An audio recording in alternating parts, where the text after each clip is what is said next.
Hello student, आज हम application of determinant के बारे में पढ़ेंगे। इससे पहले वाले वीडियो में अपन ने एक्सरसाइज 5.1 कंप्लीट कर दी थी। अब एक्सरसाइज 5.2 की थ्योरी है। थ्योरी के अंदर सबसे पहले पढ़ेंगे एप्लीकेशन ऑफ डिटर्मिनेंट, यानी डिटर्मिनेंट के यूज। डिटर्मिनेंट के यूज कहाँ कहाँ होते हैं वो इस एक्सरसाइज के अंदर अपन पढ़ने वाले हैं। सबसे पहले डिटर्मिनेंट का यूज है, जो पहली एप्लीकेशन है इसकी, एरिया फाइंड करने में। किसका एरिया? ट्राइंगल का एरिया।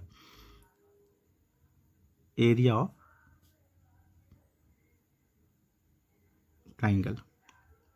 यदि आपके पास में ट्राइंगल के तीन पॉइंट गिवन है तो आप ट्राइंगल का क्या निकाल सकते हो? एरिया निकाल सकते हो। मान लो कि 3 पॉइंट है। पहला पॉइंट है x1 y1, दूसरा पॉइंट है x2 y2 और तीसरा पॉइंट है x3 y3। ट्राइंगल के 3 पॉइंट है। अपन ट्राइंगल का एरिया निकालने का फॉर्मूला जानते हैं और डिटरमिनेंट का फॉर्मूला भी अपन पढ़ेंगे। सबसे पहले जो अपन फॉर्मूला जानते हैं ट्राइंगल का एरिया निकालने का, वो लिख देते हैं। Area of triangle equal 1/2। सबसे पहले x1 लिखते हैं। सबसे पहले क्या लिखते हैं? x1। यहाँ पे ये ऑर्डर से आता है। x1 के बाद में x2, x2 के बाद में x3, y1, y2, y3, y3 के बाद में वापस क्या आएगा? y1, y2, y3, ऐसे कंटिन्यू चलेगा। तो यहाँ पे x1 है, अंदर ब्रैकेट के अंदर y वाली टर्म लिखी जाएगी, बाहर x वाली। तो यहाँ पे 1 आ गया। 1 के बाद में आएगा 2 और 3, ये हो गया। फिर x2 लिख दो। 2 के बाद में आएगा 3 और 3 के बाद में वापस 1। फिर x3 लिख दो। 3 के बाद में आएगा 1 और 1 के बाद में आएगा 2। ये आपके ट्राइंगल का फॉर्मूला है। ये आपने छोटी क्लासों में जनरली पढ़ा होगा ट्राइंगल का फॉर्मूला। इसको डिटर्मिनेंट की फॉर्म में कन्वर्ट करते हैं। अगर इसको डिटर्मिनेंट की फॉर्म में लिखना चाहते हैं तो ये डिटर्मिनेंट की फॉर्म में ये होगा। यानी आपको इस एक्सरसाइज में यही यूज़ करना है जो अभी मैं लिख रहा हूँ। जो 3 पॉइंट दे रखे, सबसे पहले पहला पॉइंट लिख दो x1 y1 1, दूसरा पॉइंट लिख दो x2 y2 1, तीसरा पॉइंट लिख दो x3 y3 और 1। ये आपकी एरिया है। ये जो है वो आपके क्या? ट्राइंगल का एरिया है। यानी कि एरिया कभी भी नेगेटिव नहीं होता है। इसीलिए अगर आपके एरिया नेगेटिव भी आता है तो मॉड्यूलस लेके उसको क्या करना है? पॉजिटिव करना है। तो इसकी पहली एप्लीकेशन है कि ये ट्राइंगल का एरिया निकालने में इसका यूज होता है और उसका फॉर्मूला आपके ये वाला है। ये आपको ध्यान रखना है और याद करने की ज़रूरत नहीं, आसानी से याद हो जाएगा। पहला पॉइंट लिखना है x1 y1 1, x2 y2 1, x3 y3 1। इसका एक एग्जाम्पल कर लेते हैं ट्राइंगल का एरिया निकालने का, ताकि अच्छे से क्लियर हो जाए। कोई एक एग्जाम्पल ले लेते हैं। एक ट्राइंगल ले लेते हैं, क्वेश्चन ले लेते हैं। एक ट्राइंगल ले लेते हैं जिसके 3 पॉइंट ले लेते हैं। पहला पॉइंट मान लो कि ये 4 और 3 है, और एक और पॉइंट ले लो b जिसके कोऑर्डिनेट है 2 और 3। एक और पॉइंट ले लो c जिसके कोऑर्डिनेट ले लो 2 और -3। ये 3 पॉइंट ले लिए। आपको पूछा जा रहा है find the area of triangle where vertex this. Triangle का एरिया फाइंड करो जिसके वर्टेक्स ये है। तो अब इसका एरिया फाइंड करने के लिए जो आपके गिवन फार्मूला है वो लेंगे। अब यहाँ पे है कोई भी x1 y1 मान लो, कोई भी x2 y2 मान लो, कोई भी x3 y3 मान लो। ये ऑलरेडी ऑर्डर में ही दे रखा है। तो पहला वाला पॉइंट पहला मान लो, फिर ये दूसरा मान लो, ये तीसरा मान लो। ऑर्डर्स में दे रखे तो उसी ऑर्डर में ये लेट कर लो। अगर ऑर्डर ऊपर नीचे कर दोगे तो कोई फ़र्क नहीं पड़ेगा। ज़रूरी नहीं आपको यही ऊपर लिखना है, ये उसके बाद में या ये उसके बाद में। आप किसी भी ऑर्डर में इसको लिख सकते हो। अगर ऑर्डर चेंज करोगे तो डिटर्मिनेंट में अगर ऑर्डर चेंज किया जाता है तो माइनस की प्रॉब्लम आती है। तो यहाँ पे अगर माइनस आ भी जाता है तो ये एरिया है, तो एरिया हमेशा पॉजिटिव होता है, तो उसको पॉजिटिव करना, नेगेटिव आंसर नहीं लिखना है। ये x1 ये y1 ले लो -4 3 1, ये है 2 3 1। ये मैं डायरेक्ट वैल्यू पुट करवा रहा हूँ। आपको एग्जाम में सबसे पहले ये फार्मूला लिखना है, फिर फार्मूले में क्या करनी है? वैल्यू पुट करवानी है। डायरेक्ट नहीं लिखना है, फार्मूलों के भी नंबर होते हैं। तो मैंने ये वैल्यू पुट करवा दी। आपको सबसे पहले क्या करना है? फार्मूला लिखना है। सबसे पहले इसको एक्सपेंड कर दो। -4 ले लिया। -4 लेने के बाद ये रो और ये कॉलम को छुपा दो। मैं डायरेक्ट मल्टीप्लाई करवा दूँ, इसको इससे मल्टीप्लाई करवाया 3 माइनस फार्मूले का, इसको इससे मल्टीप्लाई कर -3 माइनस माइनस प्लस, फिर ये आपके -3, इसको और इसको छुपा दो, इन दोनों का मल्टीप्लाई करवाया 2 माइनस फार्मूले का, इन दोनों का मल्टीप्लाई करवाया 2, फिर आपकी ये 1 ले लो, इसको इसको छुपा दो, इन दोनों का मल्टीप्लाई करवाया 6 माइनस फार्मूले का, इन दोनों का मल्टीप्लाई करवाया 6,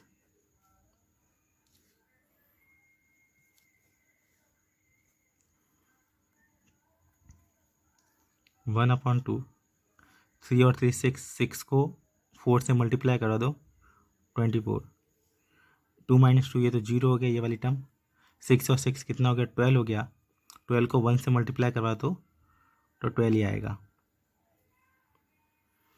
इन दोनों को ऐड कर लो तो ये आपके हो जाएगा 36, ये हो जाएगा 1/2, इसको मॉडुलस में बंद कर दो, क्या लिख दो 36, इस 36 को क्या कर दो प्लस में कर दो, पहले ही बता चुका हूँ कि ये जो एरिया है एरिया नेगेटिव नहीं होता है,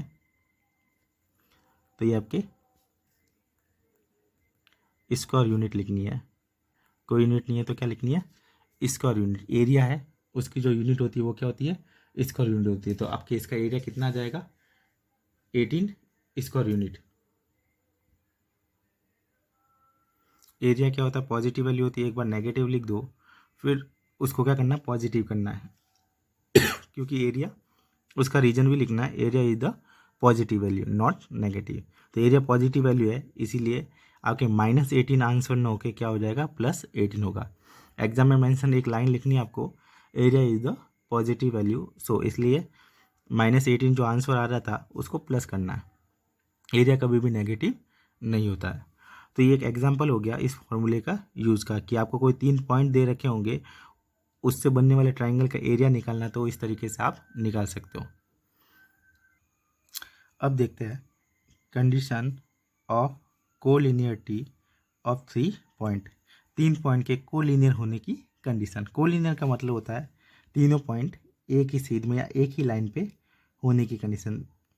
उसकी कंडीशन क्या है, देखो ट्राइंगल का एरिया अपन ने निकाला था उसमें भी 3 पॉइंट होते हैं, अगर तीनों पॉइंट एक ही सीध में नहीं होंगे तो बनेगा ट्राइंगल, तीनों पॉइंट कोलिनियर नहीं होंगे तो क्या बनेगा ट्राइंगल, अगर तीनों पॉइंट कोलिनियर होंगे तो क्या बनेगी लाइन, ट्राइंगल नहीं बनेगा। इसका मतलब ये है कि जब तीनों पॉइंट कोलिनियर होते हैं तो ट्राइंगल का एरिया क्या हो जाएगा 0 हो जाएगा, तो इसी से आपके किसकी कंडीशन आ जाएगी कोलिनियरिटी की, यानी जो आपके एरिया ऑफ ट्राइंगल है वो क्या हो जाएगा 0 हो जाएगा, यानी आपको लिखना 1/2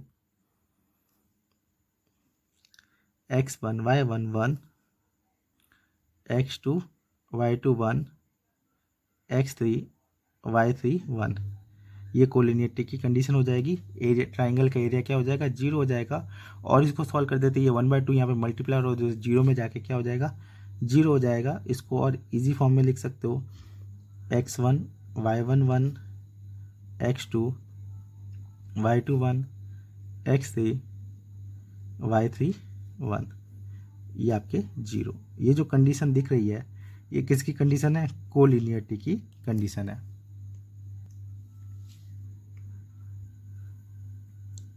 दो चीज़ें हो गई, एरिया ऑफ ट्राइंगल हो गया और कोलिनियरिटी की कंडीशन हो गई।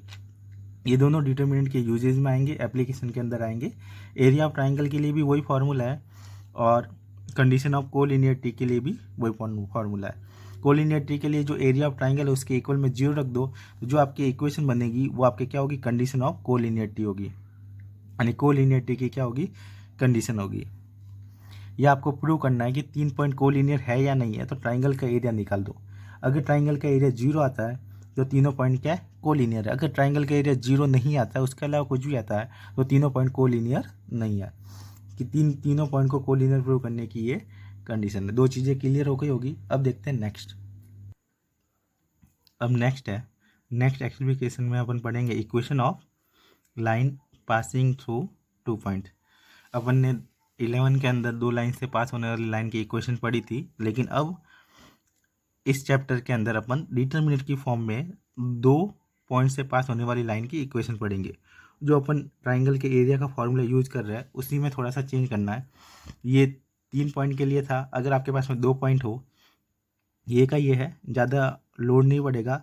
यहाँ पे आपके जो फर्स्ट पॉइंट है उसकी जगह एक्स वाई यानी कोई वेरिएबल लेना है, बाकी की जगह वो 2 पॉइंट जो गिवन होंगे वो यहाँ पे लिखने हैं, x1 y1 1 x2 y2 1 equal 0। ये जो इक्वेशन है, इक्वेशन इसलिए यहाँ पे क्या है, इक्वल का साइन है और ये वेरिएबल है, यानी आपके ये एक्स और वाई में यानी 2 वेरिएबल के अंदर एक इक्वेशन दे रखी है। इसके अंदर ये 2 पॉइंट है, इन 2 पॉइंट से पास होने वाली लाइन की इक्वेशन। अगर आपको कोई 2 पॉइंट दे रखे हैं उससे पास होने वाली लाइन की इक्वेशन निकालनी है तो उसके लिए आपके ये फॉर्मूला है। फिर इसको क्या करना है, एक्सपेंड करना है, और जो आपकी इक्वेशन आएगी वो आपके क्या होगी, 2 पॉइंट से पास होने वाली लाइन की इक्वेशन। ये आपके नेक्स्ट एप्लीकेशन हो गई। सबसे पहले अपन ने एरिया ऑफ ट्राइंगल पढ़ा, एरिया ऑफ ट्राइंगल के बाद में condition of collinearity of 3 point, फिर है 2 पॉइंट से पास होने वाली लाइन की इक्वेशन। 3 चीज़ें हो गई। अब इससे रिलेटेड एक एग्जांपल कर देते हैं। Equation of line passing through 2 points is, यानी इन 2 पॉइंट से पास होने वाली लाइन की इक्वेशन आपको बतानी है। एक पॉइंट को x1 y1 मान लो, दूसरे पॉइंट को x2 y2। पहले आपको ये लिखना है, फिर उसके अंदर क्या करनी है, वैल्यू पुट करवानी है। तो मैं डायरेक्ट इसके अंदर वैल्यू पुट करवा रहा हूँ। x और y की जगह x y आएगा, x1 y1 की जगह पहला पॉइंट यानी 3 1, और x2 y2 की जगह दूसरा पॉइंट 9 3 1 इक्वल 0। अब इसको एक्सपेंड करना है, फर्स्ट रो से एक्सपेंड कर देते हैं। x से एक्सपेंड करेंगे तो ये रो कॉलम को छुपा दो, ये इससे मल्टीप्लाई हो जाएगा 1 माइनस फार्मूले का, ये इससे मल्टीप्लाई हो जाएगा 3। फिर आपके माइनस y, इसको छुपा दो, ये इससे मल्टीप्लाई हो जाएगा 3 माइनस फार्मूले का, ये इससे मल्टीप्लाई हो जाएगा 9। फिर आपके 1, इसको छुपा दो, ये इससे मल्टीप्लाई हो जाएगा 9 माइनस फार्मूले का, ये इससे मल्टीप्लाई हो जाएगा, तो ये भी आपके क्या आ जाएगा 9 इक्वल 0। यहाँ पे 3 माइनस 1 हो जाएगा -2, तो ये हो जाएगा -2x। यहाँ पे 9 माइनस 3 हो जाएगा -6, और -6 और माइनस ये प्लस हो जाएगा +6y। 9 माइनस 9 0 हो जाएगा इक्वल 0। तो ये आपके एक इक्वेशन आ गई। इसमें 2 का डिवाइड दे दो तो ये आपके हो जाएगा, पूरी इक्वेशन में जा रहा तो दे दो, तो यहाँ पे आपके आ जाएगा -x + 3y इक्वल 0। तो ये आपके 2 पॉइंट से पास होने वाली लाइन की इक्वेशन आ जाएगी। ये एक एग्जांपल था जिसको अपन ने सॉल्व कर दिया कि आपको 2 लाइन से पास होने वाले, 2 पॉइंट से पास होने, इन दोनों पॉइंट से पास होने वाली लाइन की इक्वेशन निकालनी है, तो वो ये होगी। अब कैसे पता चलेगा कि ये जो लाइन है वो इन दोनों पॉइंट से पास होती है, तो लाइन जिन पॉइंट्सों से पास होती है वो पॉइंट्स इस लाइन के अंदर सेटिस्फाई होते हैं। इन दोनों पॉइंट को रखना है, अगर सेटिस्फाई हो रहा है तो ये दोनों पॉइंट से ये लाइन पास हो रही है। ये लाइन की इक्वेशन आ गई। इसके आगे अपन नेक्स्ट वीडियो के अंदर पढ़ेंगे। आज के लिए इतना काफ़ी है। Thanks for watching. वीडियो को लाइक करना, अगर कोई डाउट हो तो कमेंट बॉक्स में कमेंट करना।